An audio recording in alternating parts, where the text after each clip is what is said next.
Passenger Seat Podcast, a podcast designed to fill your passenger seat with chat about classic cars, all recorded from my 1968 Morris Minor Peggy.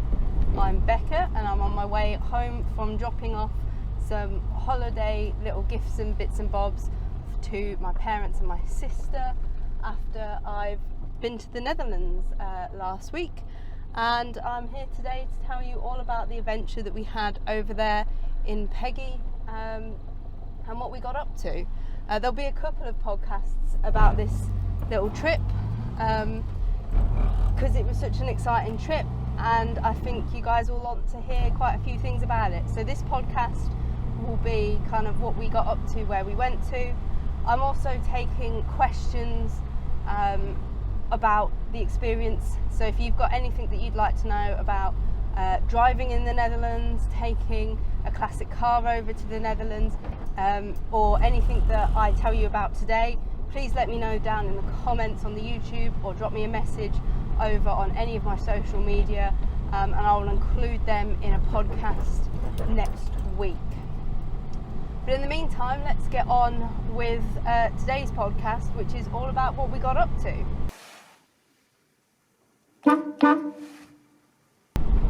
So on Sunday the 16th of July, we woke up very, very early. I think we woke up, it must have been about 3:30 in the morning to leave at about 4:30, and we had packed most of the stuff into Peggy the night before, and also I'd been probably prepping for much of the week in the run up to it, kind of making sure that she was ready, making sure that we'd got everything that we needed, and all of that sort of stuff that you do on a holiday, making sure I've got lots of spares and stuff.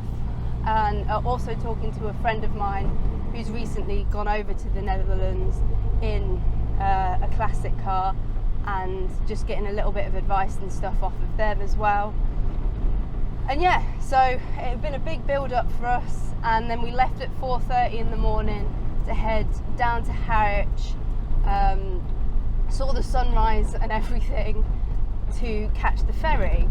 The ferry was leaving at 9:15, but you have to be all checked in and stuff an hour beforehand. And also I was quite anxious about like driving on the ferry, being late for the ferry, missing the ferry, because there's only a couple a day kind of thing. So if you miss your ferry, then you're not getting on another ferry for quite some time. And obviously rebooking and all that. So I'd been quite nervous about all of that. So I think we must have got there for about 7 o'clock. Made pretty good time on the way down there. Roads being relatively clear that early on a Sunday morning. Got all checked in, and then were some of the first cars onto the ferry. At Harwich, they sign you in through the motorists check-in, give you all your boarding passes and check your passports and stuff. And then you go into certain queues, and then they board you on based on which lane that you've been sent to park in onto the ferry, probably all to do with weight distribution and stuff like that. So we were quite near the front of one of the first lanes that goes on after like the motorbikes and cyclists. Given that we'd had such an early morning and I'd have a little bit of driving and stuff to do on the other side, we'd actually gone for a little cabin on the way there, and so we had time and space to be able to have some pretty comfortable little naps, and also be able to use the little TV in there to watch both some of the stuff that was happening out of the camera on the front of the boat, and you can also watch the kennels for the dogs and stuff that are on board through that telly, and they play a radio station in the background, which was quite fun. It was our first time having driven on a ferry, and our first time on a ferry for quite such a long time, so it was actually quite fun. We loved exploring the ferry, seeing all the different shops and bits and bobs that were on there, walking around, seeing what else was going on in different sections, and yeah, generally had quite a nice time. The ferry was delayed in leaving, and so we were on the ferry for probably longer than we'd intended, and I think we must have got off at about 6 o'clock at the other end, and that was 6 o'clock Netherlands time. Having had quite a pretty fun day on the boat, had two naps and some really nice lunch actually from the little canteen and stuff on there, and the crossing hadn't been too bad either, considering how miserable and wet and windy the weather had been in the week before. The weather had got considerably better for our crossing on the Sunday. After we docked in the Netherlands, and what surprised me about the ferry is that you are pretty much in dock for almost an hour before you actually get off of the boat, and that was when we were the first really on the boat. But yeah, so we had about an hour's drive after getting off of the boat and getting through passports and stuff on that side to drive, and obviously first experience driving on the other side of the road.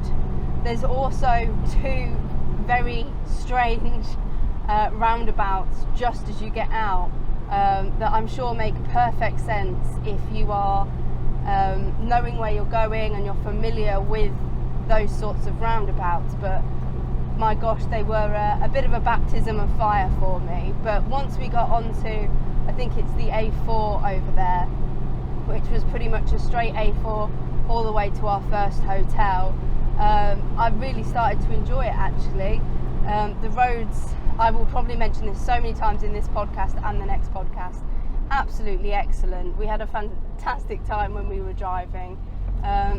You got into the swing of it very quickly, very easily, and on those big highways over there you just have it's very smooth, easy driving, and it's very free flowing with the traffic, so you don't feel like you're held up by people kind of coming onto the highway or going off of the highway. It's very, very easy to get your head round. We got to our hotel, got checked in. Given that we'd had a pretty substantial lunch and stuff on the boat, we just decided that we could do with a bit of stretching out and things, so we made use of the hotel's pool and sauna, and then just had a nice evening around the hotel, and started thinking about what we wanted to do the next day.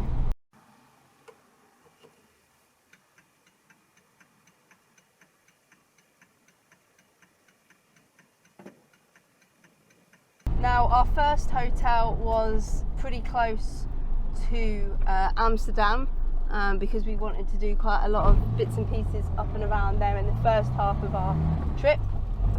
So we went into Amsterdam for the Monday. We'd kind of booked Anne Frank house tickets for the Tuesday, thinking that we'd spend probably a couple of days in Amsterdam, and you have to book Anne Frank tickets in advance, so we'd booked those. So Monday was much more about kind of exploring what was there, what was out and about. We hadn't really got anything planned, so we also hadn't really got where we were heading to in Amsterdam planned. I usually have a good idea about where we're headed, but other than the fact it was Amsterdam, Amsterdam's a really big place, it turns out, and it's quite broad, so if you just type in Amsterdam into Google Maps, you just end up kind of heading towards the centre, obviously, which isn't necessarily where it's a good place to be driving to or good parking. So we ended up, whilst we were driving around Amsterdam, Jamie kind of Googling to find out where we could park, where was a good place to park, and we found a multi-storey in an area called Louwman. Got parked in there, had some breakfast, and then started to kind of walk towards more of the centre of Amsterdam. Had a really cool time walking around exploring. We went to the Amsterdam Tulip Museum, which is only very small really, but quite informative, quite cheap as well, and also had loads and loads of tulip stuff in their gift shop, and tulips are my favourite flowers, so I was quite excited by all of the things that they had to offer in there. Considering that we'd gone to the Netherlands at a time when there aren't any tulips in the fields, it was nice to go in and see all of the history and stuff of the tulips, and quite a lot of lovely artwork and things to do with them as well. Quite interesting, and we enjoyed it quite a lot for, I think it was like €5 a person. Well worth kind of going in and getting a bit of information about the business and the history all around it. We had our first lot of Dutch pancakes for lunch, some more walking around and exploring, and yeah, just really taking in such a different style of city to what we're used to over here. Taking lots of photos and spotting a few things from Ted Lasso, because we're big fans of Ted Lasso, and obviously they did an episode in the most recent series in Amsterdam, so we went looking for a few of the spots that we'd seen in that as well. We then started to walk back to the car and had kind of picked out a few places that I thought it would be good to head to with the car, because I wanted to obviously get some photos of Peggy in Amsterdam, and I think that's a really useful thing to do, is to park up and then know from your adventures on foot where to head to get the photos, because I think if you attempt to drive in and head straight for places that you don't really know where they are, you will struggle in Amsterdam. Driving in Amsterdam is very tricky, as we found out once we picked the car up and paid quite an extortionate parking ticket fee. We then headed towards the areas that we wanted to get the photos, and yeah, really experienced some terrifying driving in the centre of Amsterdam, and also our real first experiences with lots and lots of cyclists. I did all of my driving lessons and driving tests in Cambridge, which I guess is our big cyclist capital over here in the UK, and nothing could have prepared me for that evening driving in Amsterdam. We were realistically 20 minutes away from Amsterdam itself, but then you can easily spend half an hour driving in Amsterdam trying to get round to the parts that you want to go to, and so you're much better off doing what we did on the second day if you're looking to get in and around Amsterdam. So that was our first day. We went back to our hotel, had some dinner, and planned out the next day.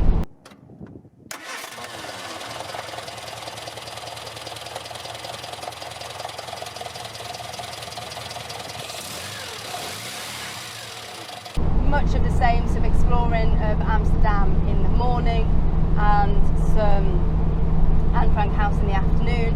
However, we found out about their park and ride system, which is obviously something that they're probably trying to encourage to reduce the number of cars in the centre, and it works out at about a €6 parking ticket, and then €6 for each person that's actually going in on either the bus or the metro or the trams and things like that. We used the metro to get in.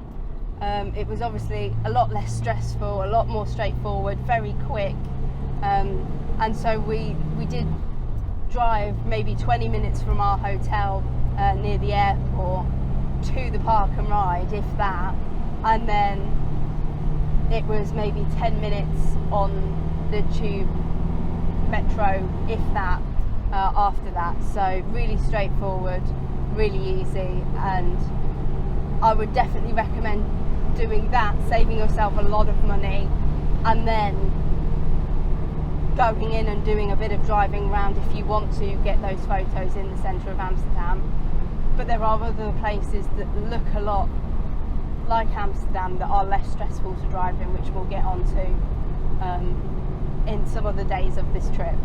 So that was Tuesday. We went in, we walked round, saw some more places, went back for a few bits and bobs that we'd seen that we wanted to pick up for our family and stuff, and then went round Anne Frank's house, and it was, you see lots of people outside queuing, taking photos and selfies and stuff like that, and you worry a little bit about kind of what it's going to be like on the inside, but I was really pleased that it was like a no camera zone, and you were able to really walk around, use the audio headsets and take in a lot of the history and the story, which I was quite familiar with because I read Anne Frank's diary when I was younger, but Jamie hadn't done an awful lot about it, and he found it really interesting, and it was very moving to go into the actual annex and explore that and kind of see the space without any furniture or anything in it,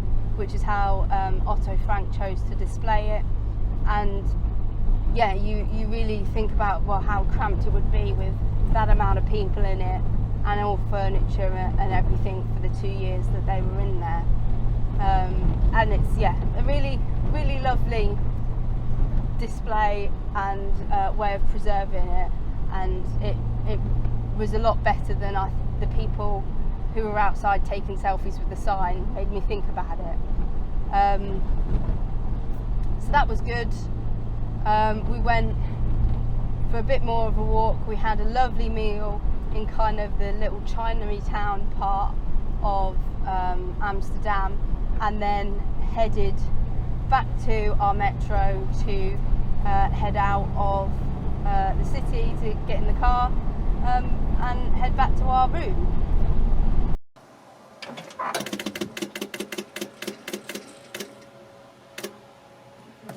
We felt that we'd probably seen pretty much most. We didn't do a huge amount of the museums, like the Van Gogh Museum and all of that, because it wasn't really stuff that we were particularly interested in. We'd seen the bits that we wanted to. You could probably spend another couple of days in Amsterdam if you did want to see those, but we felt that we'd seen as much of Amsterdam as we were interested in, and we would like to see a little bit more of the country. So on the Wednesday we went for kind of pick a random spot on Google Maps, head to it avoiding motorways, see what it's like driving out in some of the other areas, see a bit more of the country, and I think we headed to a place called Woerden and enjoyed that little drive. The roads again were excellent. We saw a little bit more of roads that weren't highways and stuff with that particular drive, and they were great to experience. We saw an exceptional amount of cows. If you are someone like me who, when you see cows, you point them out and you say cows, you will get exhausted in the Netherlands, because by about 20 minutes into that drive there was no way that I could keep saying cows. It was an exceptional amount of cows, and I wasn't expecting that many, to be honest. There was also a lot of goats and sheep and things just in people's front gardens when we went on that little drive, which we weren't expecting. Non-motorways route through to Leiden actually found our only set of windmills that we were able to get a photo of Peggy next to. And we spotted other windmills, but they weren't ever in a position that we were able to stop and get photos. And then got there, were able to have a sit on a boat on the river that was attached to a cafe, and have a little drink and a sit, then walked through and explored a little bit of Leiden, found the Windmill Museum that they had there, which was really great. Very terrifying to climb up and down, but really interesting, and you get some great views from kind of the halfway point where you're able to go outside and look out over Leiden. and it's a really interesting city in terms of how it used to be completely encased in windmills, but now literally has two left that have been preserved thanks to kind of what's happened with it all. I had a great time walking around there, drove back to our hotel, and we must have got back at around 3:30 in the afternoon. We'd gone out quite early, had a pretty good day out, and our hotel had some lovely bikes that you could hire. So Jamie said, well, I'd quite like to be able to say that we'd ridden some bikes in the Netherlands, and also it's probably quite interesting to experience the roads from the perspective of people who they were pretty much designed for. So that's what we did. We went on a lovely bike ride. Jamie was like, oh, we'll just go out for a little bit and see how far we are. Lovely is somewhat of a nice way of putting it. We ended up covering about 14 miles on a bike, which, considering neither of us had ridden a bicycle in quite some time, was quite a long way. And also my bike, when we handed it back and they asked, is there any defects or anything? Yes, my bike had quite a lot of defects to report. The brake kept sticking on, it squeaked because the brake was sticking on, and then also whenever you use the brakes it absolutely squealed. But aside from that, it was a very lovely cycle into the edge of Amsterdam, round their nature reserve that they'd got there, and then back out a slightly different route, past some windmills and stuff, to experience what it's like to be able to ride a bike there. And it did make you realise how really nice it is, and why, yes, you can totally understand why most people have a bike, why so much travel is done by bike, because it is so well set up for bikes. It's not necessarily bad for cars, it's a great driving experience for cars as well. But yeah, it was quite interesting to see it from that perspective as well. And I think if you enjoy roads and motoring and things like that, I definitely recommend getting the contrast if you can. And we didn't do it around a city or anything, which is where most people did it. We did it out on some pretty major roads and stuff, and you feel totally safe with no issues, even if you're not the fastest or most experienced on a bike recently.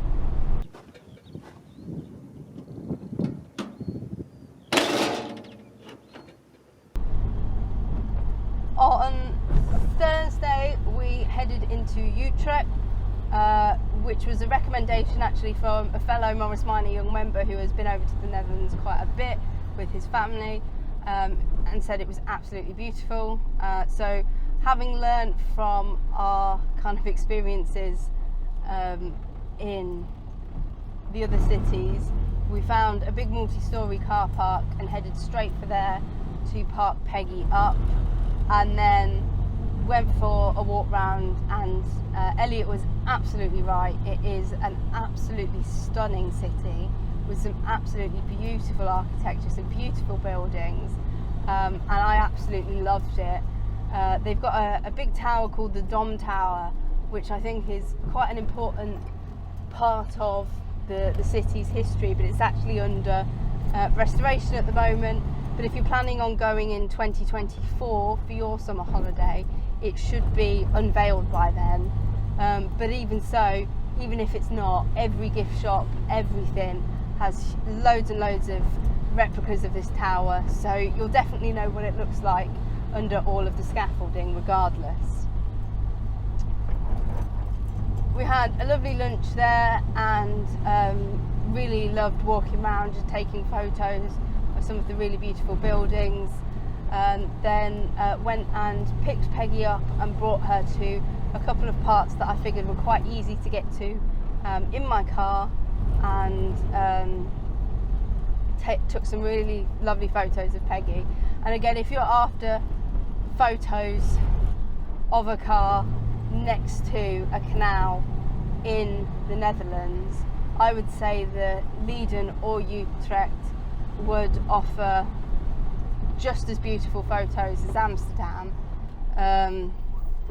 but you would find it a lot easier to get to them and a lot less stressful than Amsterdam. But I guess it depends on whether you want to be able to say that you drove your car in Amsterdam.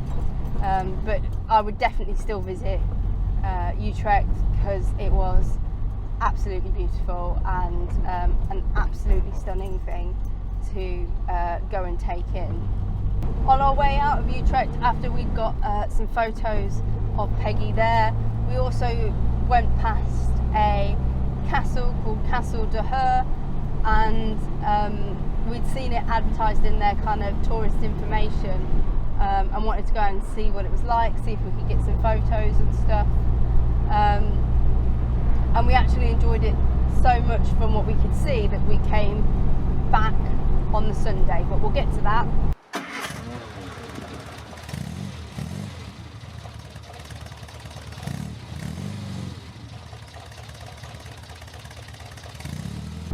Thursday night we had to pack everything up because we were moving hotels. We decided to split our stay into 2 hotels in 2 different places to get kind of 2 different experiences of different areas of the country. They weren't massively far apart, it turns out. They look further apart on the map, but we were staying in a place that I'm probably going to butcher saying, but it might help you be able to spell it. Schreefden, which is part of the Hague near the seaside. So as our stop off between the 2, after we checked out on the Friday, before we checked in to the new place on the Friday afternoon, we went to the Louwman Museum in The Hague. I'd seen a lot about it online. I'd also seen that it was the home of Genevieve and her rival from the 1953 film, and that's my dad's favourite car film, so I was quite excited to go along. I'd also seen a lot about the fact that whilst they charged for parking for modern cars, classic cars over 40 years old get to park outside the front of the museum, get to have free parking as well as pride of place. So was something I was quite excited about, being able to park right outside the museum. But also everything I'd seen about the museum online was that it was an absolutely beautiful museum for cars and automotive and motoring and everything.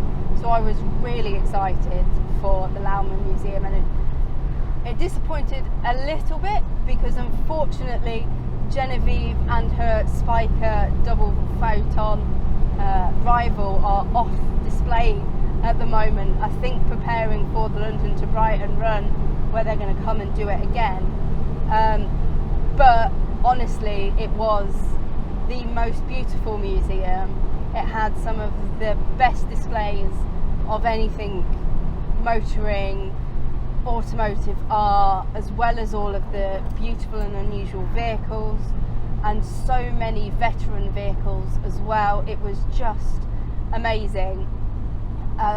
It really felt like the building itself is gorgeous as well, and so it truly felt like a bit of a cathedral to motoring. It was absolutely stunning, and I was filming so many little clips and bits and bobs of it.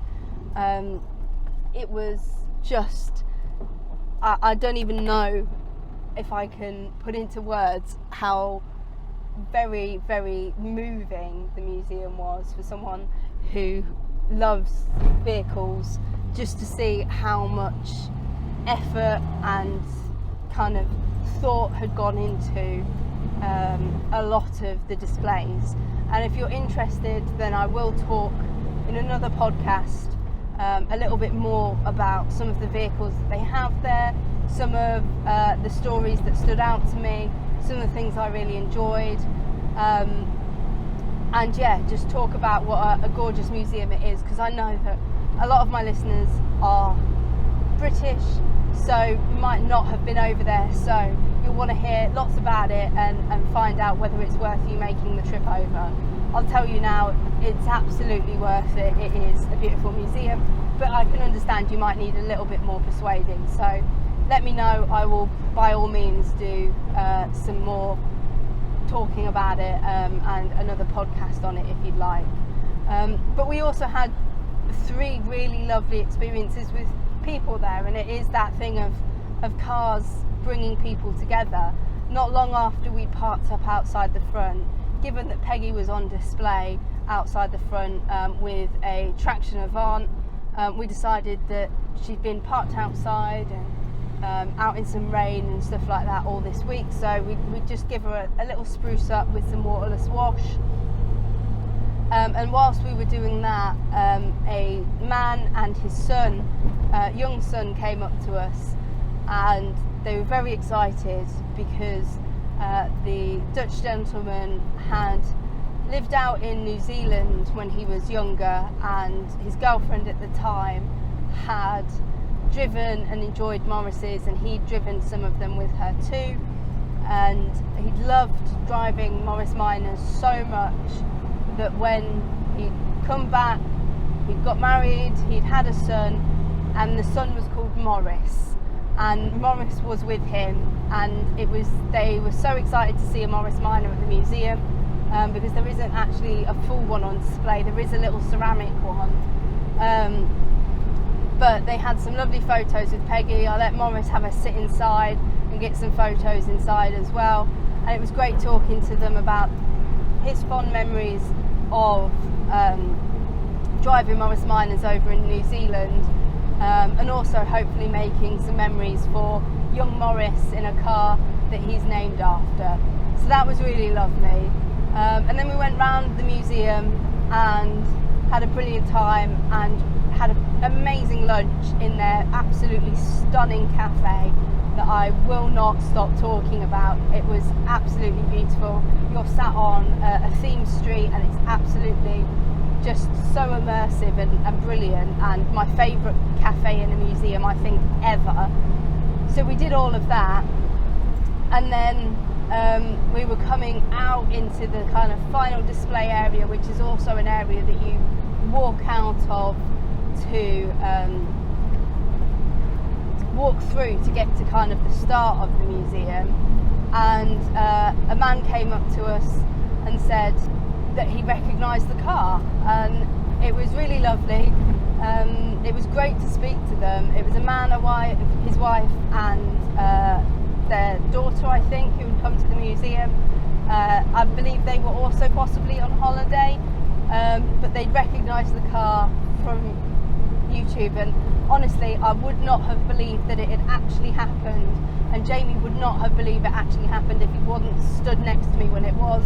But it was so lovely and so bizarre to be in a completely different country and have someone come and talk to me about having recognised my car, which was really lovely. And I hope they had a fantastic time walking around the museum, because they were just on their way to start. They'd taken some photos with the car and stuff outside, and yeah, I hope they had a brilliant time, because it was an absolutely awesome museum, and they were really lovely, so thank you ever so much.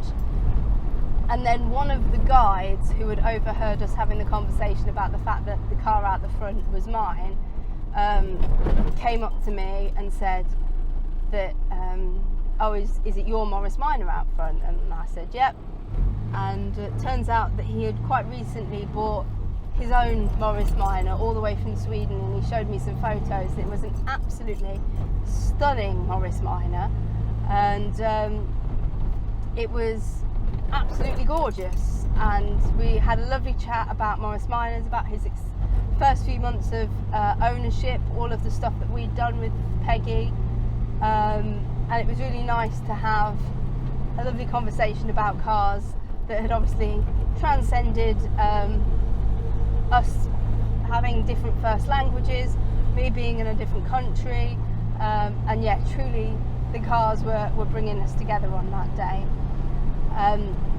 So yeah, really lovely conversation with him, and then yeah, it was really sad to leave. I'd had such a wonderful experience there, and it is just a brilliant museum, and I can't recommend it highly enough. It is a real experience as a museum.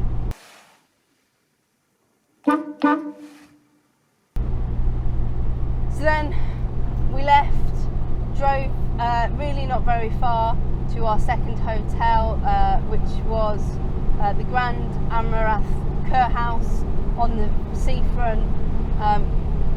We parked up outside the front to unload, and we did get the offer of some valet parking, which was very nice of them, but I didn't really want to explain to them all of Peggy's little quirks and things like that.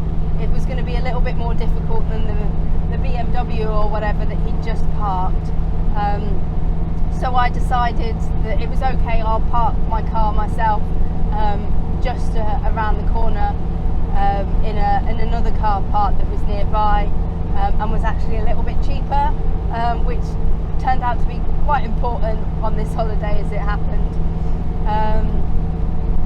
And yeah, we checked in, headed up to our room, and were astonished at the beautiful view that we had of the seaside, and yeah, then went for a little bit of an explore around the hotel along the seafront. Had a lovely dinner in a bar that was playing 80s kind of dad rock, which was absolutely amazing. Even had a bit of Dire Straits on for me, which was fantastic. Then went back to our room and settled in for a lovely night in our second hotel. Given that Peggy was all nicely parked up and safe in the car park, and that most of what we thought we wanted to do was in walking distance, supposedly, we decided to leave Peggy in the multi-storey and walk into the Hague.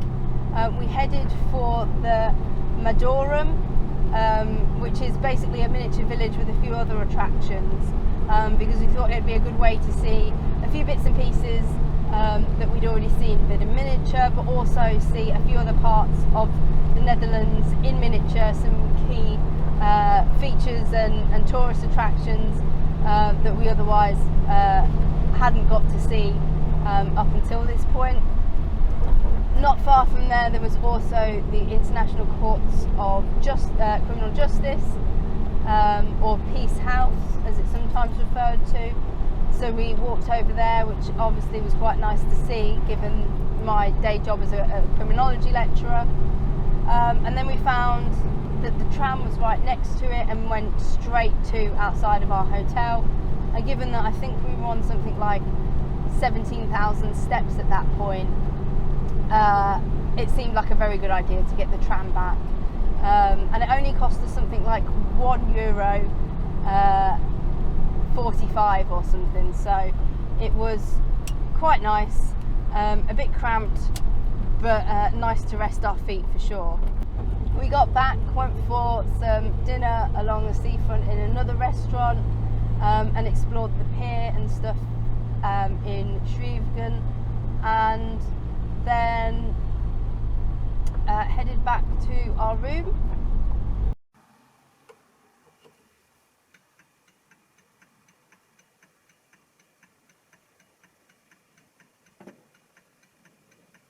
We decided that we'd seen kind of much of what we wanted to whilst we were walking round and into the Hague on Saturday. So JB really wanted to go back and explore Castle de Haar on Sunday. So we drove over there, had a really lovely drive over, went in, had some brunch before we went round the castle. It was an absolutely stunning castle.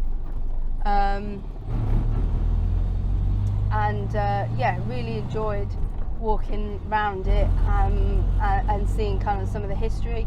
We were in great company, as there'd been quite a few famous people who had gone to stay during what they called the September stays in the castle over the years, including Michael Caine and Coco Chanel and stuff like that.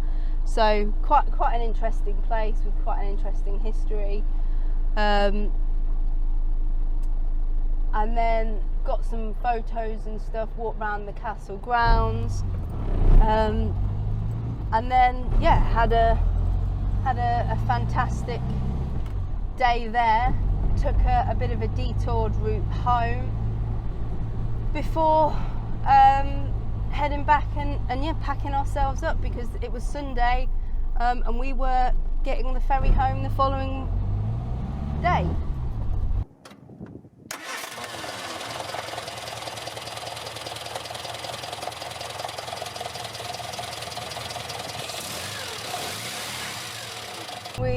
We packed ourselves all up on the Monday, loaded stuff into Peggy, and got a last few photos and stuff of her outside the hotel now that it was quieter. It was then time to head towards the ferry. We did make a brief stop at a random little towny bit within the Hague to pick up a few bits and bobs and some snacks and stuff for on the ferry. And then headed straight to the ferry, which turned out to be quite a good idea, because it worked quite differently to how it does on the UK side of things. You go through all of your border checks and stuff like that, and then essentially drive straight onto the ferry. There's no sorting out of cars and stuff before you go on the ferry. They sort you out whilst you're on the ferry. So we managed to go up and get ourselves a good little spot to sit and wait out the rest of our journey before we headed home. We got back to the UK at 7:45 UK time.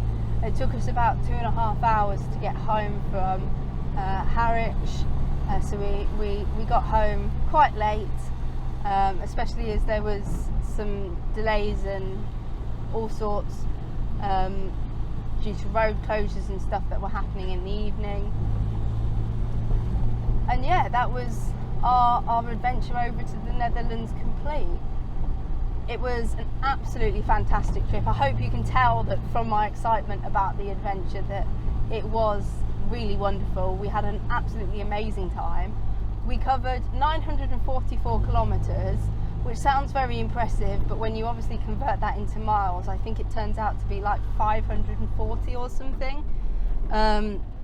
which is actually less than we covered in our trip to the Lake District and stuff last year, which is obviously down to the fact that a lot of the distance is done on a ferry that isn't actually us driving.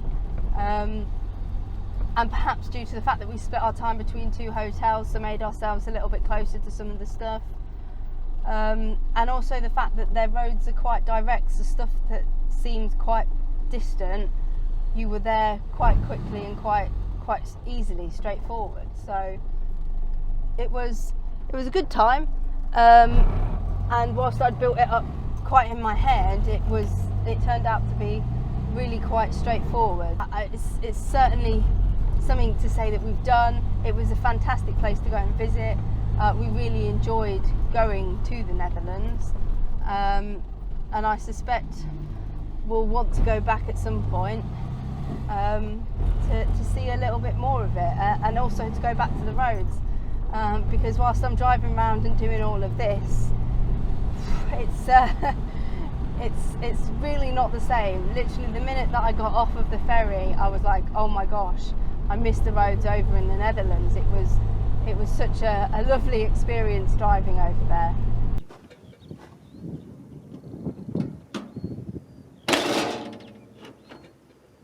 But yeah, Peggy was faultless, and I was so pleased that she was kind of part of the adventure.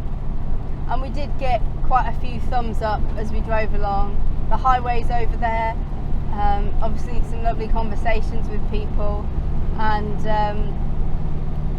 on the way back, once we'd come through the UK border, the gentleman in the UK passport check had enjoyed having a chat with us about the car and how well it had performed over there. So that's really everything that we did. I know it's been a long one. If you've been listening over on YouTube, I hope you've enjoyed some of the bits of footage and stuff that I took while we were over there.